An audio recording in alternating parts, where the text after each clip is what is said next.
Please. Good morning everyone. Today we are here for the CBSE webinars in-house training, and today's topic is Constructivism, and I'm your resource person for today, Rupali. So without waiting, let's get into the topic. So can any one of you tell me what is Constructivism, or what do you know by the term Constructivism?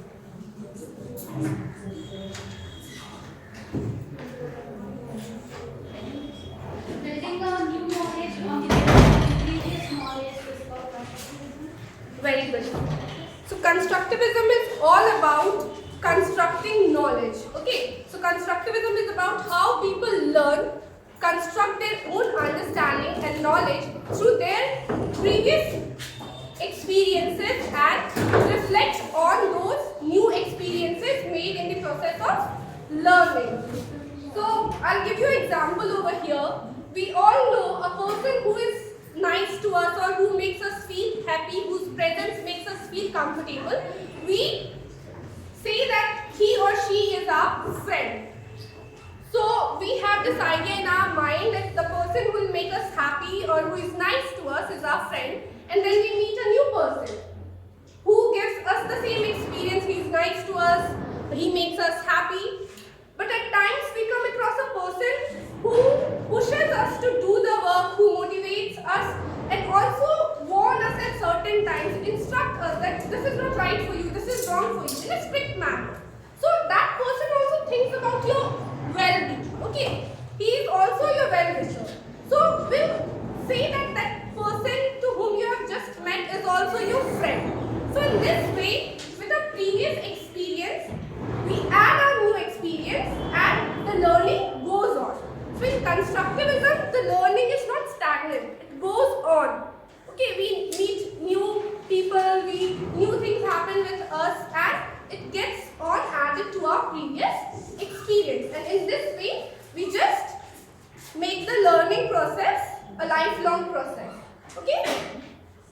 So in this process, we must ask questions, we explore whatever we are doing, and we access to what we know. Like you have a previous knowledge about something, and you are just adding a new knowledge to it. So you have to question your previous knowledge. Like if you're having a fruit which is sweet in taste, and then you have a fruit which is not that sweet in taste, so you cannot say that it is not a fruit. You have just added to your knowledge that okay, a fruit which is not that sweet can also be a fruit.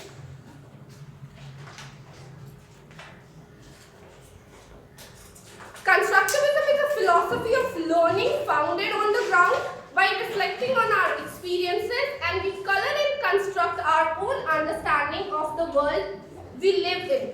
Like we all know that every human being is a different and a unique personality in its own. Okay, so we all have different perceptions. We see a single thing in a different perspective manner.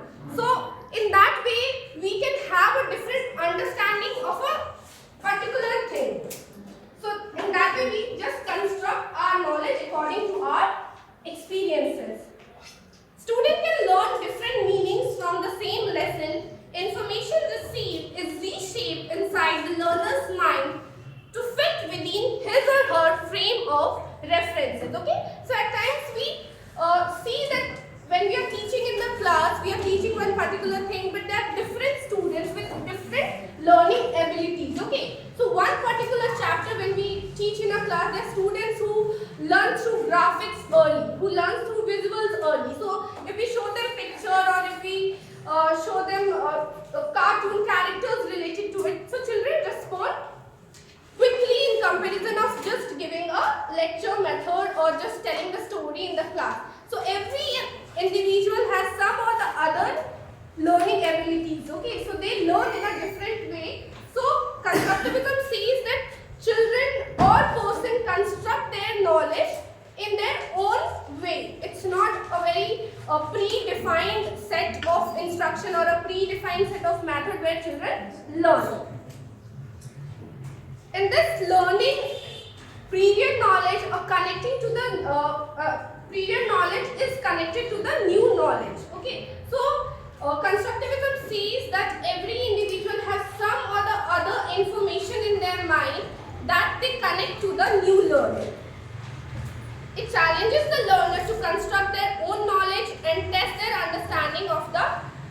material. Like we all have heard this story that we ask a child not to touch the burning candle.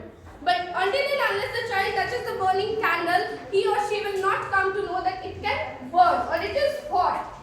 So saying so, we or the children or any person who needs to construct the knowledge will have to go through the process of experiences. They have to experience the thing, then only they can come to know. So this is the historical perspective. These three people are behind this theory of constructivism. We'll start with Jean Piaget. Constructivism views knowledge as assimilated into existing schema, idea largely based on the Swiss biological Jean Piaget's research on child development learning. Piaget's theory states that children learn by creating mental maps or schemas. These maps or schemas are added to or adopted as needed to help them understand their environment. Structure becomes more complex as the child develops.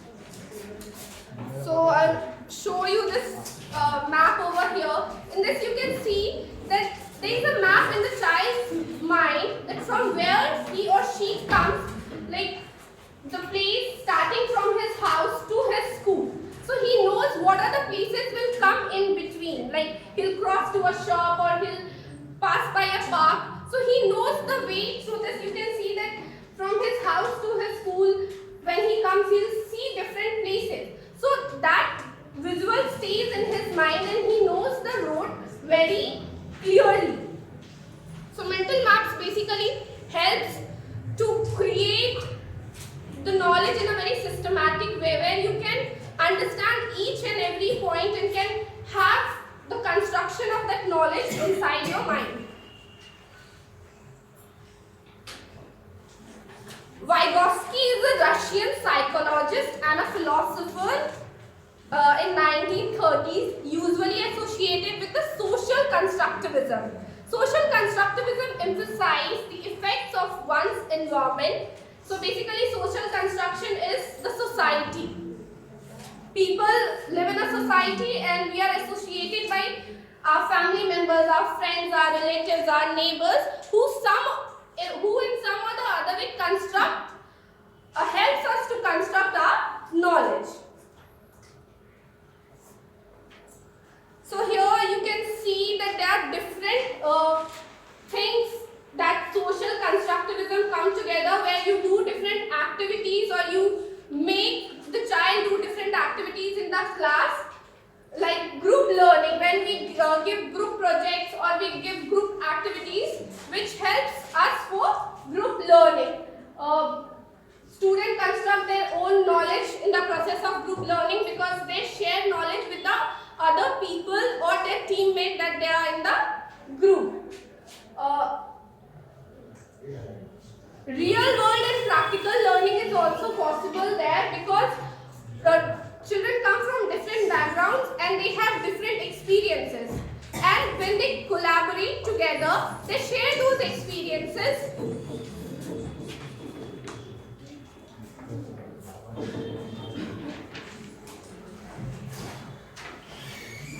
And then there they gather more information because the information are coming from different sources, different person, and they have different previous knowledge. And when they gather, and it helps them to construct knowledge in a very easy way. Jerome Bruner was the most recent contributor. He contributed in the year 1966 to 1990. He has given the idea of social and cognitive aspects of constructivism. These ideas originated from the Conference of Maths and Science, where he gave the idea of 5E model of lesson plan that we used to follow earlier while we have switched to the online mode. So here we'll see what are the 5 E's or that are exchange, explore, explain, elaborate and evaluate. Okay, so these are the 5 E's which we lesson plan and we frame the chapter or we frame our lesson in a way that these 5 stages are being covered in the chapter. Okay, so can you give me an example of how do we engage students when we start with a chapter or when we start with a lesson? Can anyone give me an example? How do you engage children? By testing prior knowledge. By testing their prior knowledge.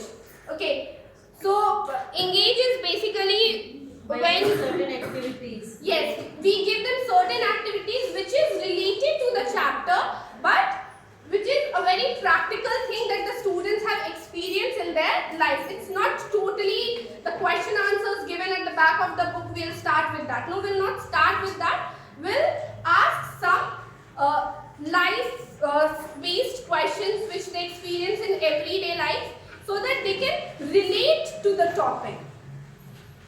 So students encounter and identify the task by asking questions and making connections of learning from their past knowledge. Okay, so they connect whatever knowledge they have. Like if we are taking a grammar chapter, we have made them learn some rules and we have done some exercise through that rule. So when we are going from one standard to another standard, we'll ask question whatever we have taught them in the previous standard so that they can relate it to what they are going to learn in the present standard. Okay, so explore. So how will you engage student to explore? Science teacher can give the best example over here. How will you make the chapter where students can explore? Application based questions. Application and experiment based projects you will give Projects them. making. Yes, where the children will directly go through hands activities where they can experience what they are learning. So there they can explore.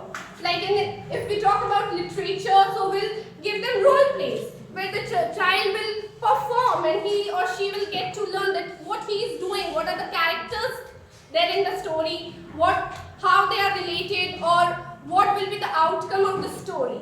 Okay? Explain. Student begins to communicate and discuss what they have learned and how it has affected their work with the help of the facilitator. Who is the facilitator over here? Teacher. Teachers are the facilitators. They are not the sage by the side. Here they have to be present in the classroom and they have to be in the open discussion with the students.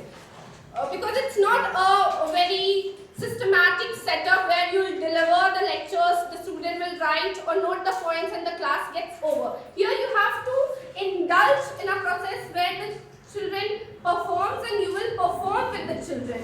And when the outcomes come, maybe the outcomes doesn't come in the very first place. So again you will go through the same process until the child learns or constructs his or her knowledge. Elaborate. The student expand on what they have learned and make connections to the other ideas and concepts. Okay, so we all have noticed that the books we have in CBSE, at the end we have odds questions or critical thinking based questions, which are some or the other way related to the chapter, but it's not the exact part of the chapter or not the exact question from the particular story. So why those questions are given? Those questions clearly say that you have to check the knowledge of the student, that whether he has totally understood or constructed the knowledge from that particular lesson, so that he or she can apply those theories or apply the information gained from the chapter in her or his life. Evaluate. The evaluation process should be ongoing. The teacher uses the step as a process to identify if the students are on track and understanding the concepts. Some ways to assess whether the students are understanding are rubrics, teacher's observation structured by the checklist, and students interview. So this is basically the same format where we evaluate the students' understanding in the way of we take unit tests, we take class tests, or when we give a particular project, we ask the student to give a report on that particular project, that what they have understood from the introduction part to the conclusion, what they have gone through in the entire process. Characteristics of constructivist learning and teaching.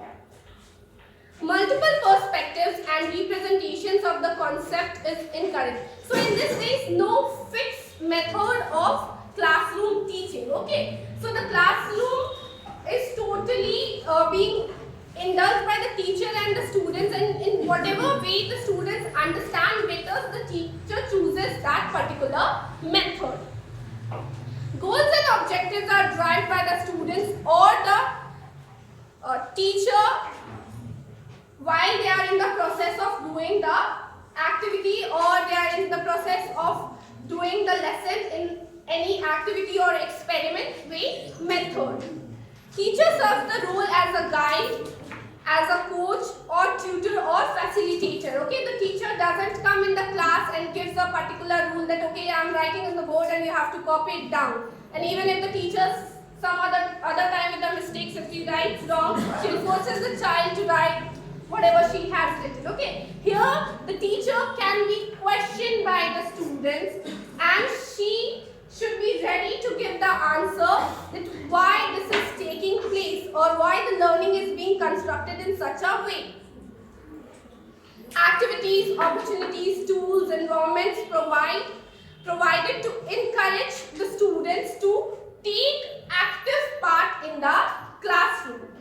So it's not the main problem that comes in the process of constructivism or the classes that are being conducted in the constructivist manner is that you cannot say that one child is doing well so the other will also do well. Or if you have set a group, so everyone in the group cannot perform well.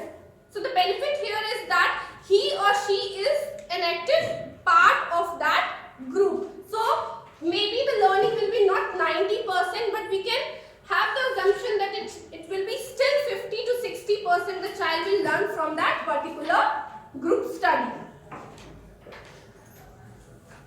Primary sources of data are used in order to ensure the authenticity and the real world complexity and knowledge construction and are not reproduction is emphasized. Okay, so here when we give them some work, the teachers also learn in the process of this constructivist classroom.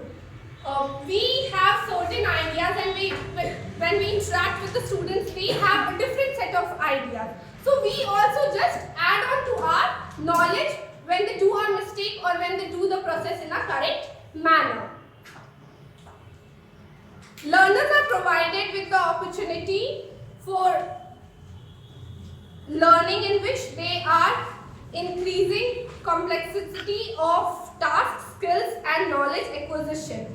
Collaborative and cooperative learning are favored in order to expose the learners to alternative viewpoints. Okay, so here when we are in a constructivist classroom, we see that we give them challenge-based tasks, or we give them challenge-based activities. Okay, here I'll give you an example. We had this exhibition this year. So the science department has done a blood test camp they have set up in their room. Okay, so this blood test camp shows that the children have learned the entire process. They have practiced the entire process of how the bloods are being mixed with the chemicals, and then you can identify which blood group it is. Okay, so only if the thing it was given in a lectured manner, the children can never have the first-hand experience of how they can check the blood group, and this can help them to identify back at their home, or when they will go for their further learning, their higher education. It will help them because they know this idea now by heart. It's not a theory process which they have to memorize again. They have by hearted it, and whenever they are being questioned on it, they have the answer that what are the process they have followed in this test. The job of a teacher. So we all know when it's a classroom, there must be a teacher in the class.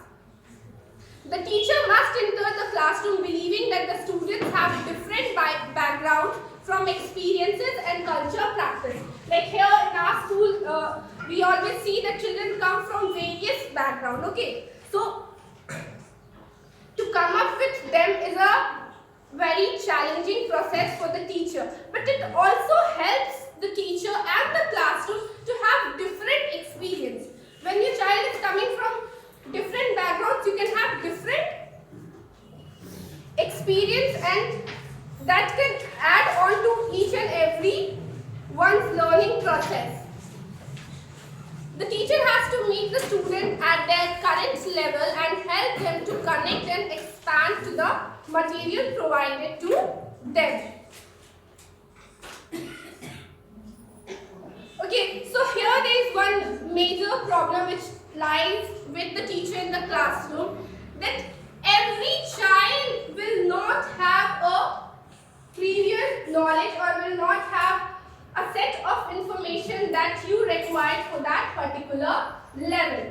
Like a child who is coming from a good background can be knowledgeable in certain way, but the others you have to give them some activities or you have to engage them in some work where they get those previous knowledge which you can add on to the chapter or to the lesson that you're gonna teach in the classroom.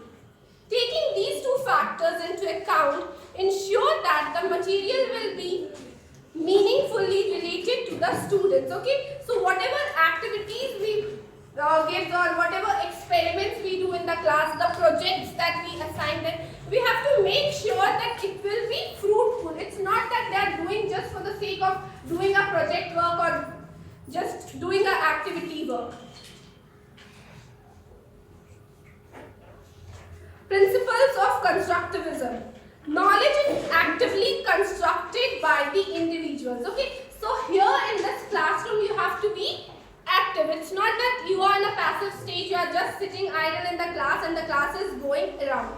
Because here you have been in a group project or you have been given an activity based thing where you just don't have to write the answers. You have to go through the process, you have to construct it. Learning is both an individual and a social process. So learning can be both. You can learn from your experiences or you can learn from the experiences of the people around you. Okay, we have often heard this from our parents that, okay, you don't know this at this point, I know better than you because I have experienced it. So we all must have heard this from our parents that I have experienced it, so I am saying this to you. So here we can learn from our own experience and we can learn from the experiences of others associated in the classroom or in the society.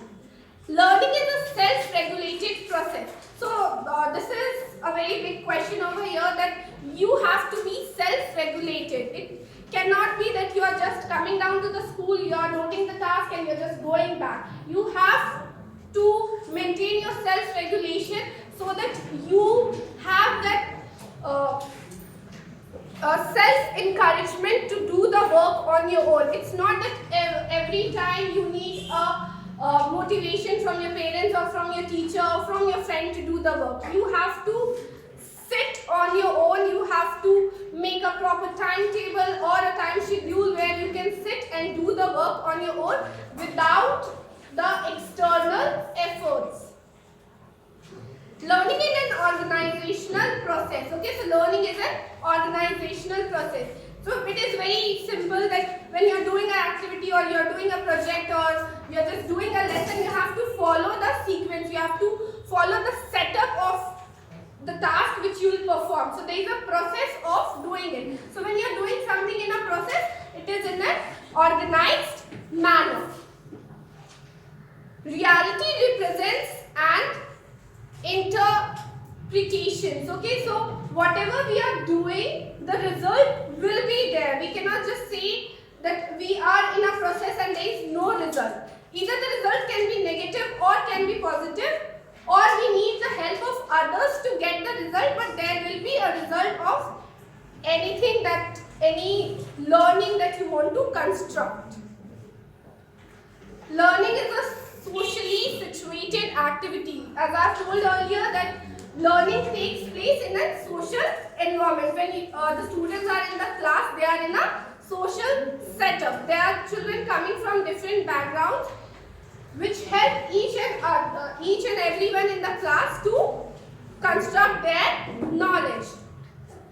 Motivation is a key component in the learning. In this class, you have to be standing at the back of the children to encourage them to do the activities, because it's not a simple process, no, that you have to just write the question and answers and you have to learn them and then you will write in the examination. You have to be the part of the activity, or you have to be the part of the experiment that is impact of instruction. Teacher serves as a facilitator or a guide rather than the authority. Okay, so here you just act as a partner or a member of the group that is taking place. Okay, like you have given a group activity to 15 children in your class, so you will be part of those 15 children, so that whatever process they are following or wherever they are lacking, you are there to help them to complete the experiment and construct their knowledge. Focus on making connections between facts, experiments, open-ended questions, extensive reflections, dialogues among the students. So in this setup, you have to constantly stand with the student and you have to ask questions on each and every step, that they are just not following in the path blindly. They are understanding each and every step and then they are constructing their knowledge and getting the results out of it.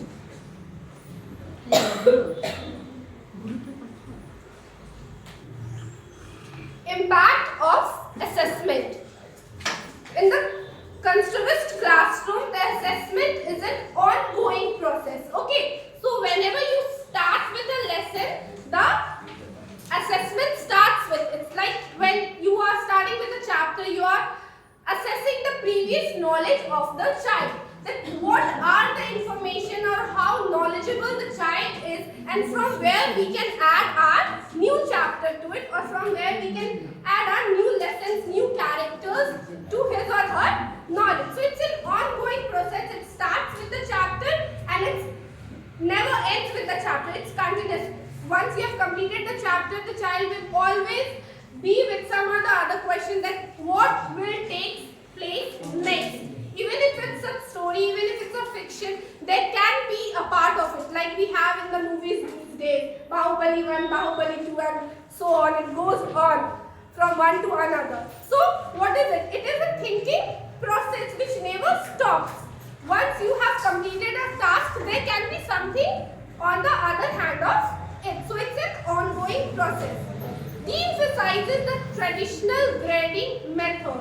So previously, in the traditional method, what used to take place, that the classroom setup was such that the lecture was given, children used to note their ideas and then examination takes place and they were graded on that basis. But now in this classroom, the children get the opportunity to learn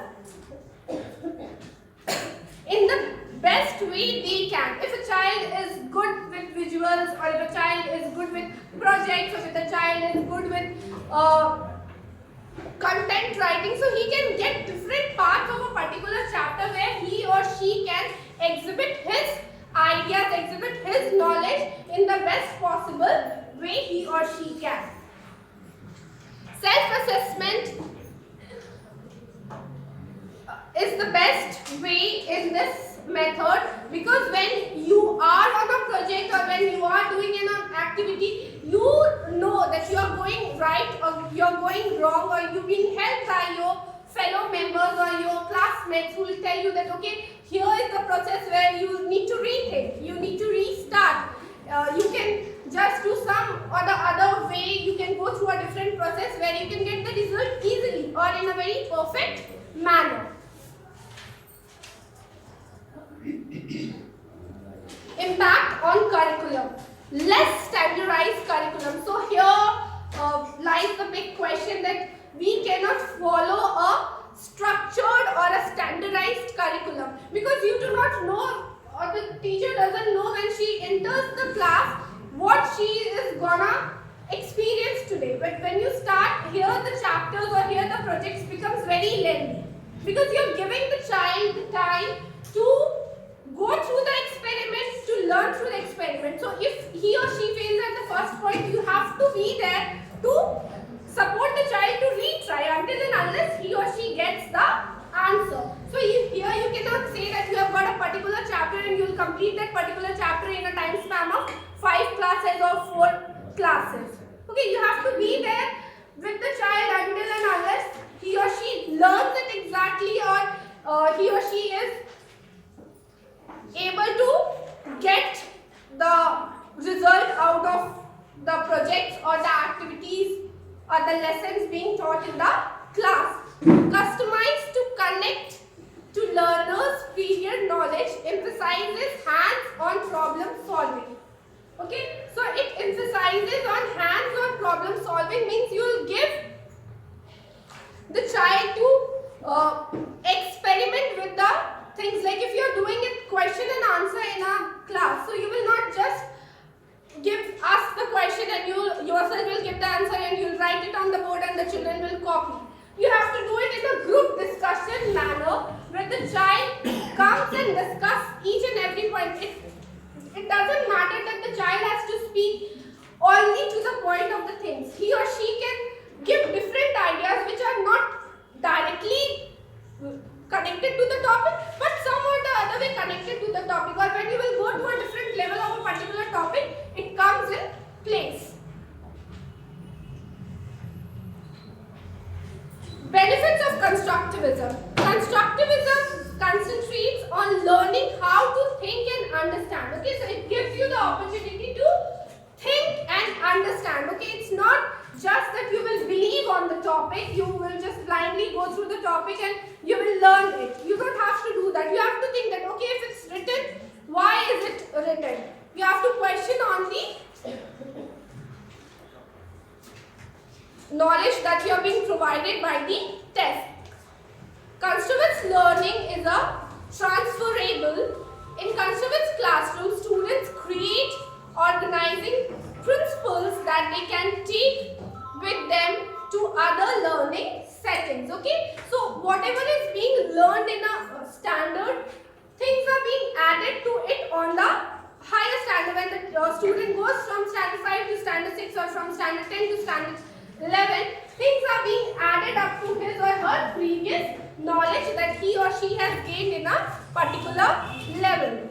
Constructivists give the students ownership of which they learn, since learning is based on students' questions and experiments, and often the students have a hand in designation and assessment as well. Okay, so at times in this process, when we are doing a group project, we make a leader of that particular team. That okay, you will be seeing the things, how the things are working in that particular team. So we give a checklist or a multiple choice question set up to that particular person, that how the other teammates have contributed to it, or what are the outcomes that they have got from that particular process. So in this setup, children do their self-assessment or the assessment of their teammates in the process of learning.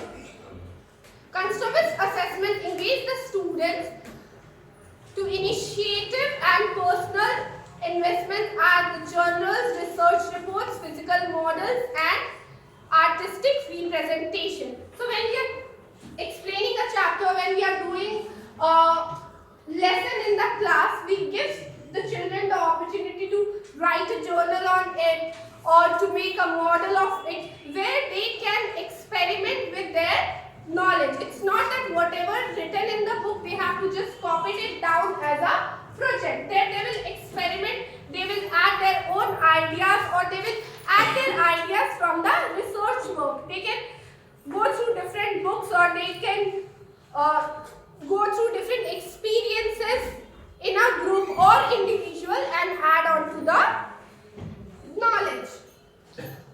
By grounding learning activities in an authentic real-world concept, constructivism stimulates and engages students. Students in constructivist classroom learn to question things and apply their natural curiosity to the world. Until and unless you are not curious about what you are doing in the class, or you will not question the understanding, you cannot create things, you cannot construct your knowledge. Okay, so you have to be very particular about it, that the children are involved in the process of experiments or activities or things out of the textbook. It promotes social and communication skills by creating classroom environment that emphasizes collaboration and exchange on ideas. Like when you send children on field trips, or when you take them for some experiments out of the school premises, where they meet new people, where they meet new students from other schools, and then they share their experience, they share the process in which they are doing their task, in which they are being taught, or the experiments that they have done. So there can be differences, and these differences can help the children to learn and construct their knowledge in a better way. Pros of constructivism. We know that there are so many benefits of constructivism. Constructivist classroom students are excited to have their points of view valued. Okay, so when we are in a classroom, so we see that the children stick to whatever the teacher says in the class. If you say it's an apple, and if it's not an apple, the children will believe that it's an apple. Okay, but in this set of classroom, students experiment with their things, and they feel happy and they feel important when their point of view is valued. When you ask a question and the child explains it or gives an answer, because it's not a question from the textbook, it's you are questioning the previous knowledge or the knowledge that is with the child outside the textbook. So when you question that and the child is able to answer it, it gives encouragement to the child that he or she is learning in the best way.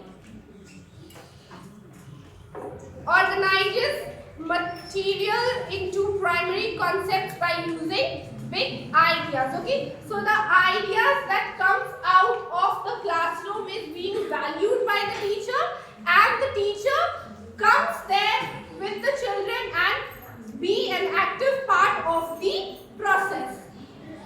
It can be used not just for science curriculum but throughout all the subject areas. Like when we were following the 5E lesson plan, it was being followed in all the subjects. The Hindi teachers, the English teachers, science and maths obviously were doing that, but the social science teachers were also following the 5E model, where they were dividing their chapter in such a way that all the 5 points were being a part of that particular chapter.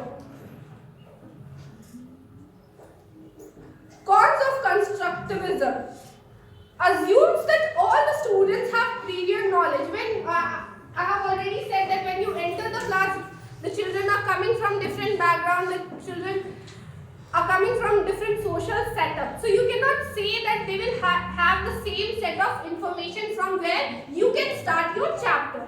So you have to give them information, or you have to do some activities from where they can gain that knowledge, so that it helps you to start with the chapter and let them construct their knowledge. Not all students are going to have the same previous knowledge. All the students will not have the same previous knowledge. For that you have to do a different set of experiment or activity, or you have to give a different set of information so that students can relate and directly or indirectly to whatever is being done in the class. Makes learning difficult for students who are not on the same learning curve as others. Okay, so we all have slow learners, average students and achievers in our class.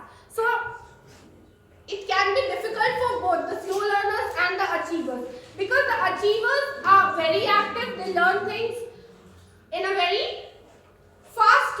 comparison of the rest of the class. So when constructivism is followed in the class, the process becomes slow because you give time to each and everyone to complete the task. So in that way, they lack their interest because they complete the task in the very first place. So when you are giving the time for others to do it, they lose their interest for the topic. So it's good if you engage the children in group activities because there they will try to help others and they will be engaged in the process of learning. Difficult to adjust for students with special needs in a general setting. So the students who are coming with some disabilities or they are coming with some special needs. So in that you have to be very particular about that. You set the classroom in a way that he or she is guided by the teammates or guided by the students wherever he or she is lacking. So that she feels that she is the part of the classroom. She is actively participating in the lesson.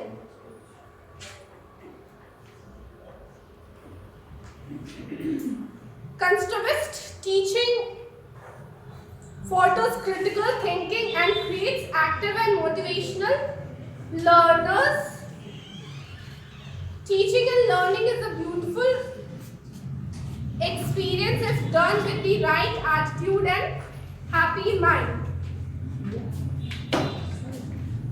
Okay, so can you tell me what are the activities or experiments you have done with your students?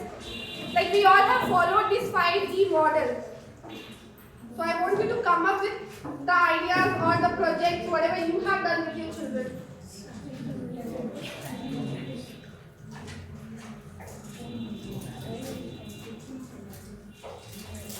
We all have done this for last 2 years.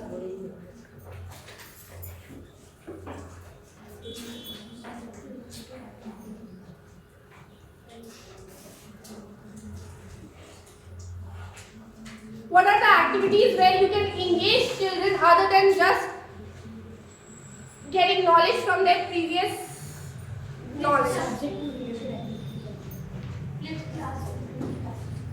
Yes?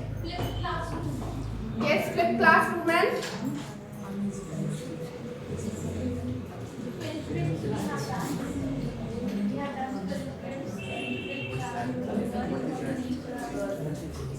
which classes you have taken for field trips and what all you have done there?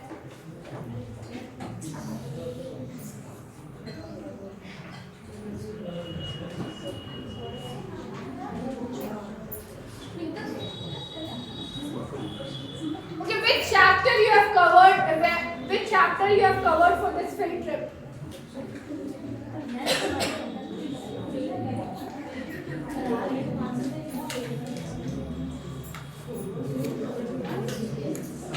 Students of class 9, 10, 11, 12 have been taken to Korea Science Center where they have come to know with the various types of the models and the methods they use in science related to chemistry, biology, physics and all, and the class 3-4 children are also taken to the field school grounds to see the herbs, shrubs. Whenever the topics are being taught, they are being taken.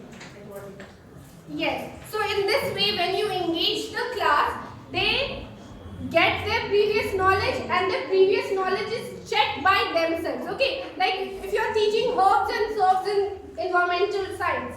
So when you are teaching the child on a field trip and you show inside your school garden only that what are herbs or what are herbs or what are the different names of herbs and herbs, it becomes very clear with them. On that basis, you can add new herbs and herbs, new plants categories to it. Okay.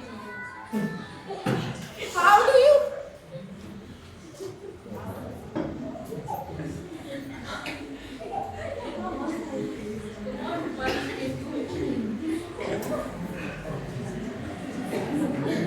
Okay, let's come down to explore. Okay, so how will you group the students so that they can explore and do group-based activities? What are the activities that you will give for group projects?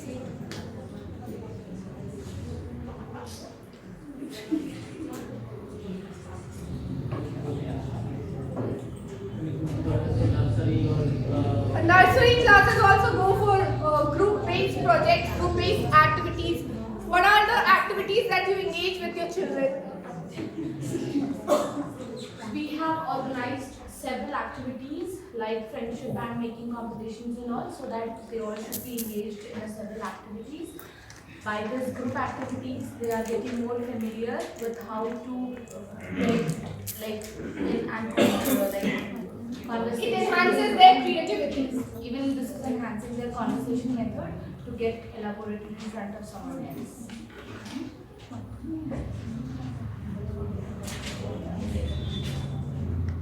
How can you make the explanation in the class interesting where the children can actively participate in it? Role play.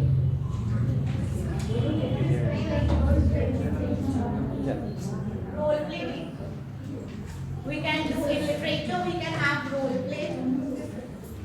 And in social science, we can have group discussions. So there are various techniques where we can also give them activities, crosswords and puzzles to solve so that they can pay attention in the classroom while if they're having any kind of doubts or difficulties while studying.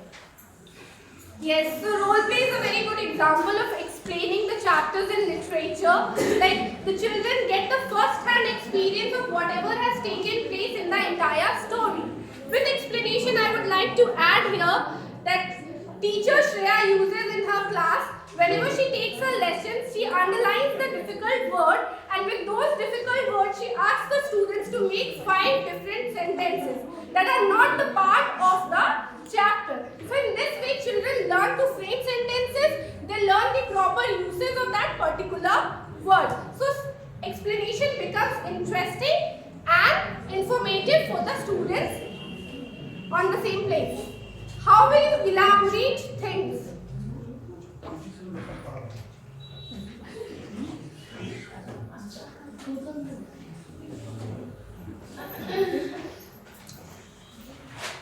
Like when you take students to school trips, okay, where the students from other schools are also coming, and you have taken a particular chapter and the students have done a project on that particular chapter in your school, and then they connect it to the project work that is being done from the students of the other school. So here they connect and the topic is elaborated because same thing is being done by 2 different groups, and then they discuss and they see how and what are the processes are being followed by each group to get the result.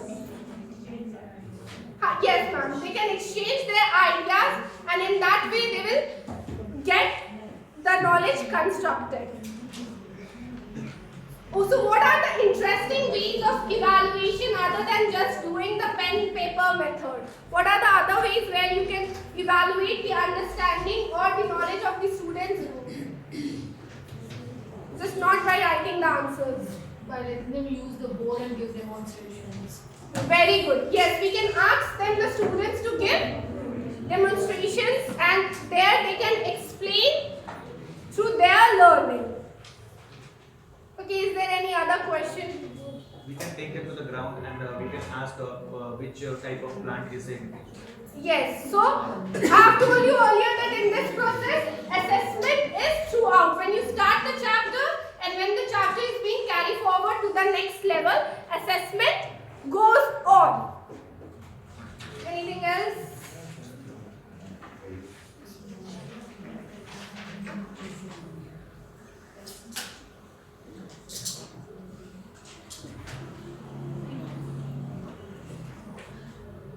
So how do you think that the job of a teacher becomes interesting or it becomes difficult over here?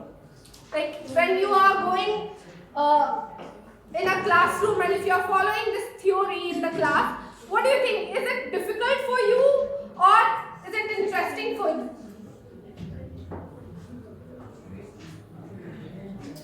It is always experimental. It is always experimental. So is it interesting or does it become difficult for you to follow and connect to the students? If I have to limit within interesting and difficulty, so then it's interesting. It's experimental, as I said. Yes. Constructive.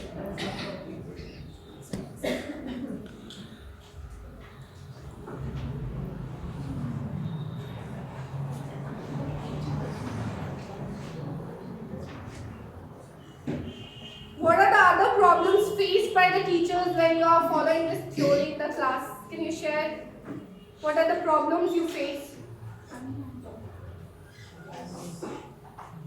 Yes, time management is a big factor because here you cannot limit your periods for a particular topic. Like if you are doing it for 5 periods, you cannot say that the chapter will conclude in 5 periods. It can go to 7 or 8 depending upon the learning of the student. Yes? Yes, on the learners as well.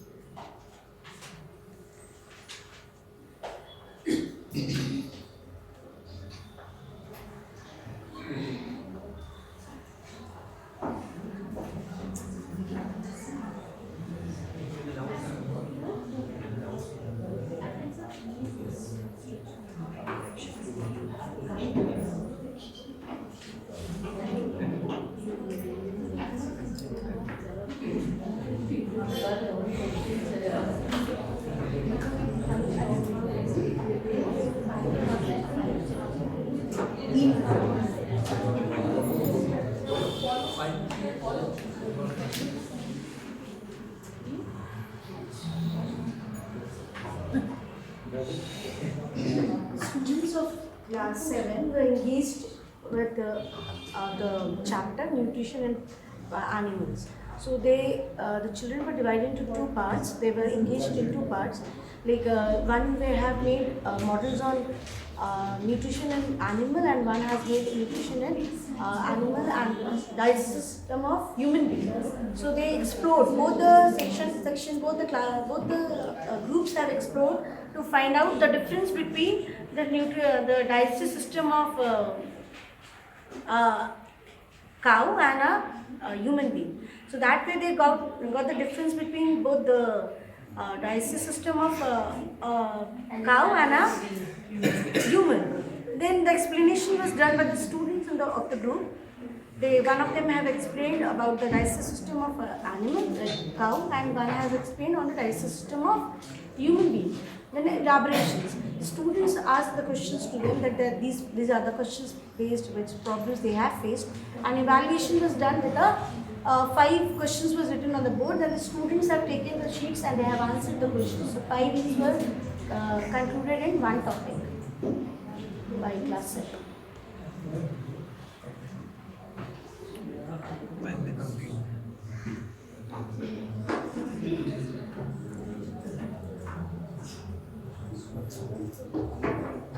So with this I'll conclude my topic that constructivism helps the student to construct their knowledge, and the knowledge stays with them when they go for their next level or for their higher education. Okay, it's not that once they have learned a textbook thing in their one class and then again when they are going to next standard, when the teacher asks us the question related to that particular topic, they are blank over there. So in this process they learn and the information stays with them because they have done in the process of activities and experiments, and they have the first-hand knowledge of the particular topic. Okay, thank you everyone.